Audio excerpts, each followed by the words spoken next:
British ಬಾನಿಸತ್ವದಿಂದ ಹೊರಗೆ ಬಂದ್ವಿ ಅಷ್ಟೇ ನಾವು. ಇದಕ್ಕಿಂತ ಮುಂಚೆ ಕೂಡ ನಾವು ಭಾರತ ದೇಶದವರು ಬಾನಿಸತ್ವದಲ್ಲಿ ಇದ್ವಿ, ಕುಲ ಅನ್ನೋ ಬಾನಿಸತ್ವದಲ್ಲಿ ಇದ್ವಿ.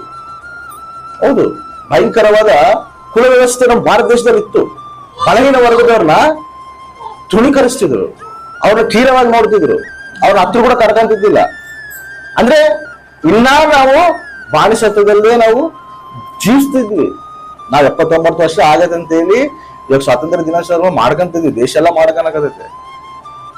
ಆದ್ರೆ ಅವಾಗಿರೋ ಬಾನಿಸತ್ವ ಇವಾಗ ಕೂಡ ಐತಿ, ಇವಾಗ ಕೂಡ ಇಲ್ಲ, ಇವಾಗ ಕೂಡ ಐತಿ.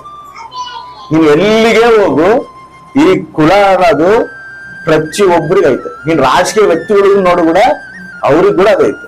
ಬಲಹೀನ ವರ್ಗದವರು ಸೀಟಿಗೆ ಬರಬಾರ್ದು, ಅವನ ಅಧಿಕಾರ ಆಗಬಾರ್ದು, ಅವ್ನ ಹೆಂಗನ ಮಾಡಿ ತುಳಿತಾರ, ಅವನ ಅಧಿಕಾರಕ್ಕೆ ಬರಕ್ ಬಿಡೋದಿಲ್ಲ. ಎದಕ್ ಬಿಡೋದಿಲ್ಲ? ಅವನು ಅಧಿಕಾರಕ್ಕೆ ನಾಳೆ ಬಂದ ಅವ್ನು ನಮ್ಗೆ ಸಮಾನ ಆಗ್ತಾನಲ್ಲ.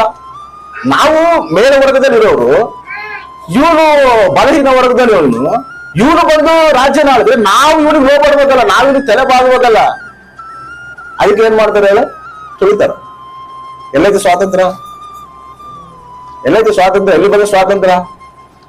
ಮತ್ತೆ ಜನಗಣಮನ ಆಡಿ ಸೆಲೆಕ್ಟ್ ಆಡಿ ಎಲ್ಲ ಸ್ವಾತಂತ್ರ್ಯ ಅಂತ ಆರಾಧಿಸ್ತಾ ಇದೀವಿ, ನಾವು ಸ್ವಾತಂತ್ರ್ಯ ಬಂದ ಸಂತೋಷಿಸ್ತಾ ಇದೀವಿ. ಇನ್ನ ಕೂಡ ನಾವು ಬಾನಿಸತ್ವದಲ್ಲೇ ಇದೀವಿ, ಅದೇ ಬಾನಿಸತ್ವದಲ್ಲೇ ನಾವು ಜೀವಿಸ್ತಾ ಇದೀವಿ.